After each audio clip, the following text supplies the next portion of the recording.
நிச்சயமாக அல்லாஹ் பெருமையடிக்கும் ஒவ்வொருவரையும் விரும்ப மாட்டான். மனிதர்களிடம் பெருமையடிப்பதும் அவர்களை இழிவாக கருதுவதும் பெரும்பாவமாகும்.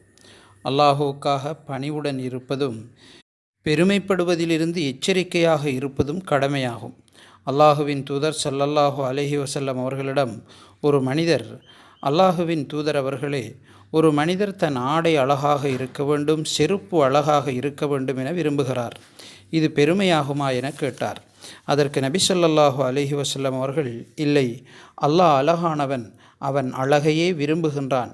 சத்தியத்தை மறைப்பதும் மனிதர்களை இழிவாக கருதுவதுமே பெருமையாகும் என்று பகர்ந்தார்கள். ஆடை, செருப்பு போன்றவை அழகாக இருப்பது பெருமை இல்லை என்பதை நபி ஸல்லல்லாஹு அலைஹி வஸல்லம் அவர்கள் தெளிவுபடுத்தியுள்ளார்கள். நிச்சயமாக அல்லாஹ் அழகானவன், அவன் அழகையே விரும்புகின்றான். அழகு நல்லதுதான், அல்லாஹுவுக்கு அது விருப்பமானதுதான்.